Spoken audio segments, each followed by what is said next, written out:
I know you probably got to go. But have you ever heard of the term "nigga wake up call"? No. It is an incident where a person of color forgets that they are of color and are reminded rather brutally by an unexpected act of racism. Oh, Have you ever brother. had any of Oh, those? brother. Hey guys, this is the final part of the Larry Elder v. The Breakfast Club interview. Thank you once again for taking the time to watch this video. If you haven't already, please like this video to get it spread to the masses. Also, please subscribe and hit that notification bell to get notified of future videos. And let's continue.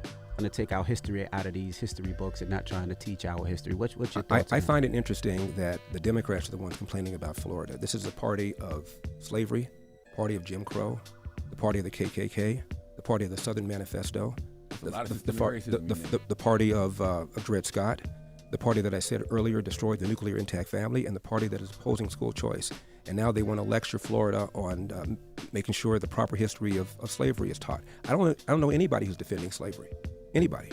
Not Ron DeSantis. He's not defending. People benefited from slavery. Actually, you're talking about one line. You're talking about one line in about 127 pages of the study, and it is a line that was repeated almost verbatim in the associated in the advanced placement African American course that the DeSantis administration refused to use because of all the sexual stuff that was in it. It's basically the same thing that was in the advanced placement African American courses, and now because it's in that, all of a sudden the governor is accused of somehow defending slavery. He's not doing anything of the sort. What did you think about that? Well, sir, you were actually one that defended slavery. In your comments, you said that, like it or not, slavery was legal in response to reparations. So it's you that was defending slavery, correct?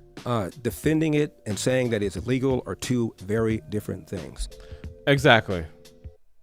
It's not the same thing, but the student intellect, she wants to come out and try to, put two and two together. This doesn't work that way.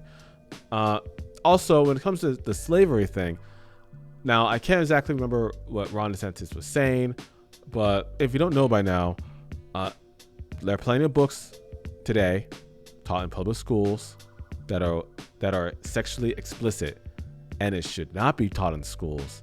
And some of them are seeping into the African American history or literature. I'm not sure about that in detail, but I wouldn't be surprised if it's happening.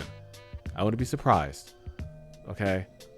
Now, when it comes to slaves learning something while being a slave, is it too far-fetched to think that maybe a slave who didn't know, let's say, how to be a blacksmith learned while he was a slave, and then once he was free, he applied that skill to his day-to-day job to earn money? Is that too far-fetched? Really, is that too far-fetched? Do you think it was a benefit in that case that he learned a skill? Not to say that slavery as a whole was good. I'm just saying that something that came out of slavery, him learning a skill that would benefit him after being free. Do you see that as a benefit? Or would you rather him just be a slave, become free, and have no skills at all? No skills. And I think a lot of people jumped on DeSantis thinking that DeSantis was defending slavery or something like that. Again, NBC, CNN, all these news outlets try to paint a narrative that a lot of people believe because, of course, some people don't have the time to do the research themselves, which I understand. People have families, lives, jobs, all that stuff. But if people just took the time to do their own research and learn what people say instead of relying on the Breakfast Club, for example, because as you can see, they put words in people's mouth, then people have a better understanding of what's going on and make better judgments. Slavery, unfortunately. That was your response into if reparations should happen. So your response to that was, like it or not, slavery was legal. And okay, she gets into the whole people should get reparations, and Larry Elder is of course against it. I'm against it. Reparations is just something to hold people back, to that prevent people from looking forward, or even in the present. People just want to look back or just want a handout, another handout that the government gives people, which is paid by the taxpayer, me and you. Okay. How are you going to determine who gets reparations? How much does each person get? I mean, those are two questions. And who do you want to go all the way back to Africa? Countries like Benin, countries like Nigeria, Togo? Do you want to go back to those countries and demand reparations from those nations? Do you think slavery was self-inflicted? Or do you think Jim Crow segregation was self-inflicted? Or do you think, slavery was self-inflicted? Of course it wasn't self-inflicted, but... What kind of question is that? What does that even mean? Self-inflicted? What does that mean?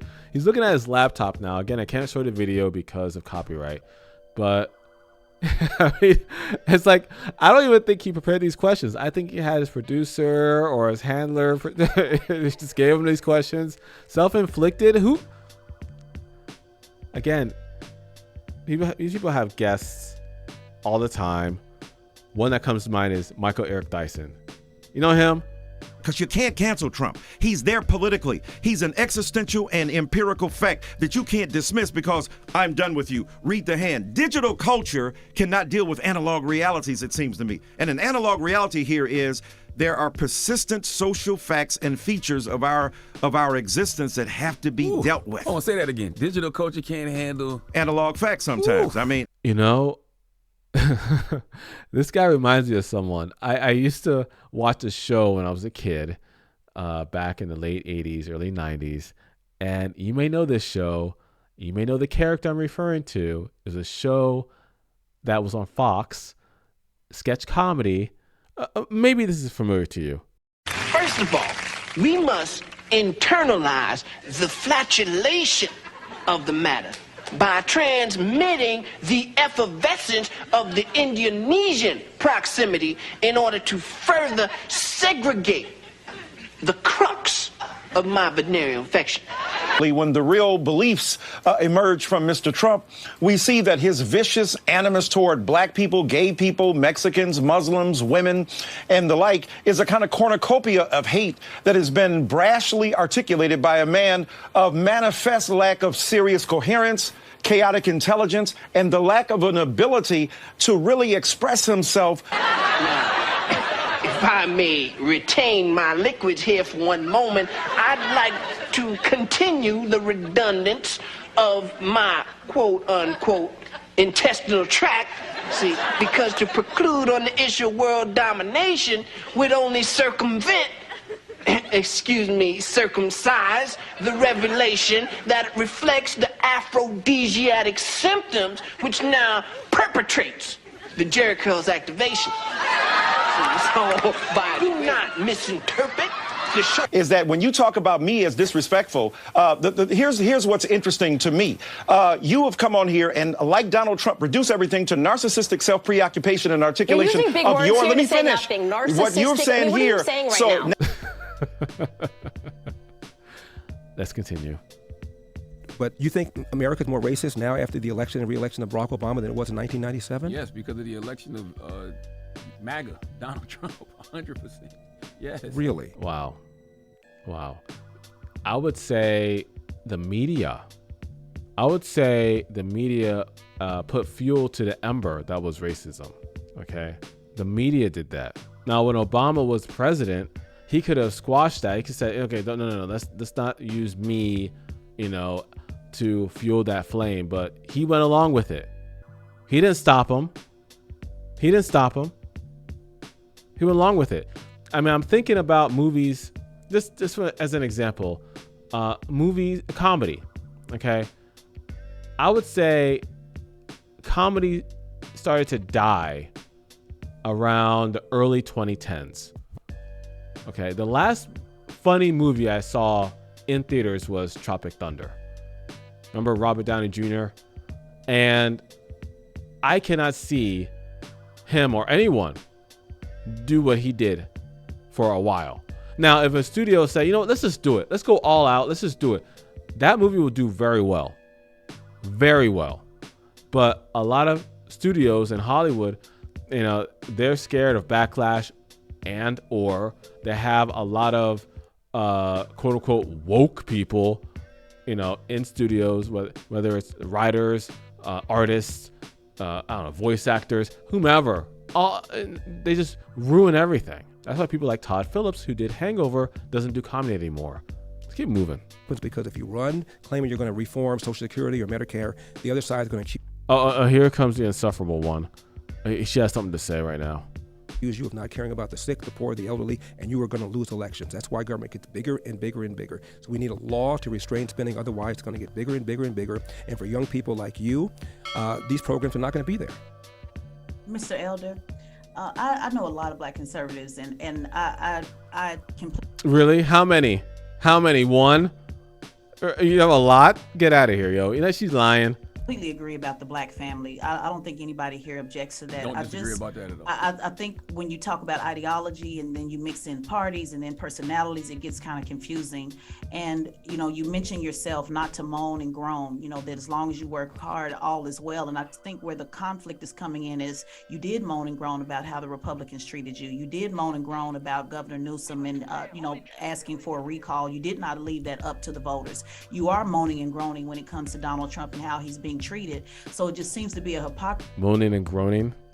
And I don't know if the message would land a little bit better if there was some fairness across the board on Democrats and Republicans. I'm an independent, by the way, and I think both parties are trash. And I think all of us here, you know, see both sides. And that's the part that's just not landing for me. There seems to be an unfair. I highly doubt she's an independent.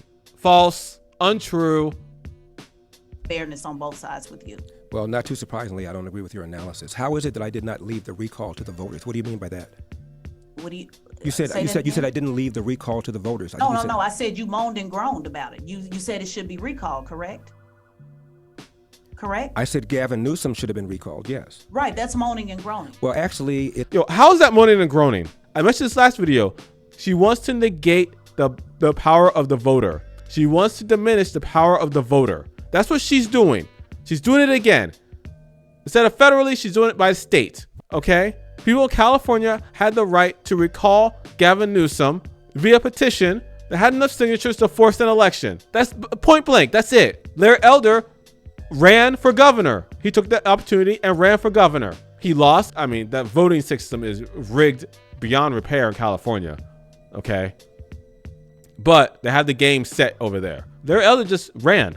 He just ran as for governor because he thought he could do better than Gavin Newsom. And I think he could have, but he lost, unfortunately. taking advantage of what's in the California Constitution, which is when a certain percentage of voters sign a petition to recall a politician, there can be a recall vote, and there was one, as there was in 2003. We recalled the governor then, and there was in 2021 when I attempted to recall Gavin Newsom. That's part of our democratic process in California. Absolutely. No, not absolutely. No. You say moaning and groaning. California's Constitution, that's how you put it. Moaning and groaning. You hear that, Californians watching? That's how she thinks of you. Black people have never been in charge of any system. Well, actually, we have been. Take Baltimore. No, we've never been in charge of any system. May I finish?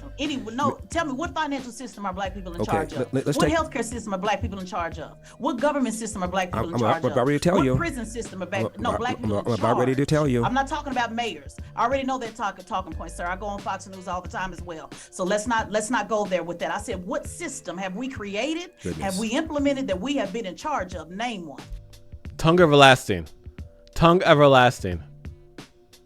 Passport bros. George Soros does not have enough money to buy off a judge that will side with her. I'm telling you right now. Okay? This is a clear-cut case in favor of passport bros. Her. Absolutely. 100%. Insufferable. Is this why you don't like talking to black women, Larry Elder? Wow. Baltimore. Freddie Gray a few years ago. No. That's mayors. I'm not talking. I said system. I'm going to tell you about this system if you allow me to finish my point. I'm not talking about somebody elected and doing a job, sir. I asked what system did we create? What financial system? Okay, let's talk about the system of one of the largest. So she's going on and on about the system, and obviously she's saying that black people never created anything. They don't charge, they haven't created a system, a financial system, what have you. That's her argument, okay? I'm not saying I agree with it or disagree with it. I'm just saying that's her argument. But if that's her argument, then how come there are some blacks who say America is the country that we built? How does that work? We built the system we didn't build? I don't know What? Can you explain that to me? Leave a comment below. Explain that one to me. Did she just contradict herself without knowing it? Pseudo-intellectual. Thank you. One of the systems of one of the largest cities in America, Baltimore. Freddie Gray died in police custody a few years ago. The mayor was black.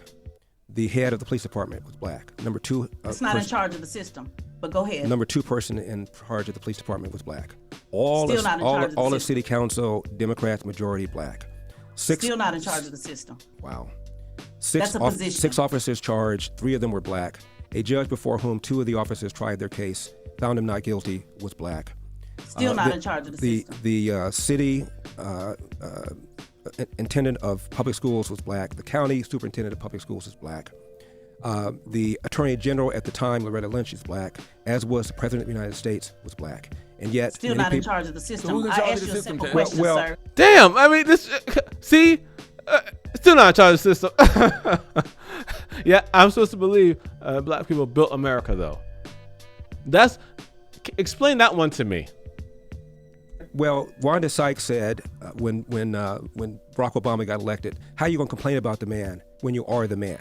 Now, from the president to the attorney general to the state attorney to the mayor to the head of the police department to the commissions of the schools in the city and in the county to the majority of city council in that city, all of them are black. And you're still saying that we don't run anything? So who's in charge of the system? No. I said who created the system. I didn't say we didn't run anything. I challenged a lot of those black leaders, by the way. I said when we talk about the system, what black people have been in charge of any system. I'm not talking about a position. I'm not talking about a mayor. You know good and well what I'm talking about. You're basically saying that they're black faces that are still in those positions, but they're still being part of the system. Similar to you, Mr. Elder. You're a black face in a position in the conservative movement. They're just the same. They're just on the other side. Again, condescending. How unbelievably rude this woman is. I don't even know. Was she more rude to Vivek or Larry Elder? I'd have to review the Vivek interview. But I think Larry Elder. I think she's more rude to Larry Elder. I think she is. I'll give it to Larry Elder. Leave a comment below. Who do you think she was more rude to? Larry Elder or Vivek Ramaswamy? I'll give it to Larry Elder because the audience here, the 4 here, okay, are all black. Larry Elder is black and he is very successful. And again, he's running for president of the United States. He ran for governor of California.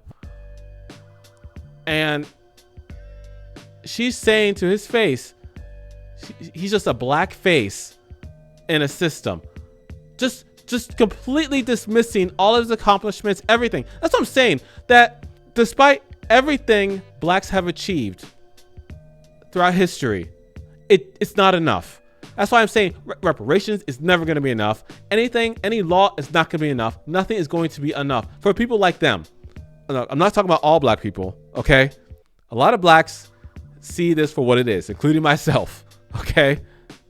But how condescending, rude, just unbelievably disrespectful. I'm talking about so then when Martin Luther King said in 1966, I believe there could be a black president in about 40 years' time, then it really doesn't matter if there's one or isn't. One, because nothing changes. Exactly. It doesn't matter. It doesn't matter what accomplishments blacks make because you'll never be satisfied. That's exactly what he's saying. That's exactly what I'm saying. No matter the accomplishment, nothing will change in her eyes, in her mind, in Charlemagne's mind, in Envy's mind. Nothing will change. It'll be the same. And keep in mind, these 3 never lived through slavery. They never lived through Jim Crow. They act like they did. They never did. They don't even know how it's like. They only hear stories. Okay? My grandfather, my great-grandfather, what have you. Let's keep moving. I know you probably got to go. Have you ever heard of the term nigga wake-up call? No. It is an incident where a person of color forgets that they are of color and are reminded rather brutally by an unexpected act of racism. Have you ever had any of those? Oh, brother. I'm just asking. You think you've ever Well, had I'm acutely aware, Charlemagne, that I'm a black person, just as you are a black person. And when Joe Biden insulted you by saying, you ain't really black, we don't know whether or not you want to vote for me or vote for Donald Trump. We got more questions. You got more questions, but I tell you, if you have a problem figuring out whether you're for me or Trump, then you ain't black. It seems to me that should have been a wake-up call on your part. How dare this guy come in here and insult you, a black man, and tell you you got to think a certain kind of way? I'm amazed that you weren't mad about that. I'm not gonna say it upset me, just like I'm not letting you upset me. You know, That didn't upset him, and that's true. Charlamagne wasn't upset, not at all. Had no reaction, said nothing. All this talk about white supremacy, all this talk systemic racism. When someone tells Charlamagne to his face how to think as a black man, Charlamagne had nothing to say. But he's running his mouth against Larry Elder. He runs his mouth against Vivek Ramaswamy. Do you see the distinction here? Do you see what's going on here? He says all of this, all of what he's been saying to Larry Elder, to Vivek, and to others, to their face. But the one man who, in Charlamagne's eyes, has authority and is white, he says nothing. Nothing. He just brushes it off. That's how I know they're fake. They are fake. These three are just fake paid shills. That's all they are. I mean, I don't tend to get upset over things like Well, that. But what I did say, well, you just not talk about a nigger wake-up call, and it seemed to me that should have been a wake-up call on your part to have a white guy come in here who also said, by the way, about Mitt Romney, because he didn't want to put more regulations on Wall Street, going to put y'all back in chains. And Joe Biden has lied for decades about his civil rights record, claiming that he desegregated movie theaters and restaurants in Wilmington, Delaware, when he didn't do any of that. He lied and said that he tried to visit Nelson Mandela during apartheid South Africa. He did not. And he came in here and told you aren't even black unless you think a certain kind of way. It seemed to me that should have been a nigga wake-up call for you, but it wasn't, apparently. Yeah, I mean, no, for the record, I'm not a Democrat or Republican. Again, see how they have to identify themselves. I'm independent. They're not independents. They're trying to pay it off like they're independent. They're not independents. They're Democrats. I didn't say you were. Yeah, I think both. I don't know what you are. I never even asked you about your party affiliation. Yeah, I'm just saying, but you are black. And to have a white guy come in here and tell you have to say think a certain kind of way, otherwise you, quote, ain't black. Wow. How should I have replied to him? Okay. So he's asking Larry Elder what he should have said. Okay. He's had 2 years to think about this. 2 years, mind you. Charlamagne is on radio for a living. He talks for a living. He has to think about things quickly, come up with what to say, responses. And now he's asking Larry Elder what he should have said to Joe Biden. So you're telling me at the time it happened, Charlamagne had nothing to say, no response. He had 2 years to think about it, 2 years to reflect on it. And now he's asking Larry Elder what he should have said. What I just now said, how dare you insult me and tell me I think as a human being, let alone as a black person? I don't tell you how to think, Joe Biden. How dare you come in here and tell me how I should think? I'm going to vote for Donald Trump if I want to vote for Donald Trump. And if I want to vote for Donald Trump, it does not make me not black. 20% of black people, black men, as I said, voted for Donald Trump in 2020. Are they not black now? So only 80% of black people, black men walking around are really black, 20% are not because they voted for Donald Trump. How insulting is that? How condescending is that? I mean, you're probably right, but I didn't think it in that way. Well, you didn't think of anything of it. Of course not. All he has is his laptop and his talking points given to him by his producers or his handlers. He doesn't think for himself. He doesn't peel the layers. None of them do. Okay? Nothing of substance. Nothing of substance to articulate an actual argument. Nothing. That's why I couldn't come up with anything to say to Biden to his face. No courage. Wasn't bold. Nothing. Yet, when it comes to Larry Elder, he could say whatever. White supremacy, da, da, da. But you have Joe Biden, who was a proponent, who was a key figure in the crime bill. Okay? Joe Biden. He said, go put you all back in chains. He said that line. Joe Biden said all those things, but nothing from Charlamagne. That's why I say it again, that these three are fake. They are fake. They are bought and paid. They're just doing whatever their handlers tell them to do, and they get paid for it. Millions of dollars a year. Well, I think I'm going to end it right here. Thank you for watching until the end. Now, what do you think? Do you think Larry Elder was in the right? Or do you think The Breakfast Club was in the right? Or do you think neither was? Please put your comments below. I'd like to read them. Also, if you haven't already, please hit that like button and that subscribe button and that notification bell to get notified of future videos. And until then, take care.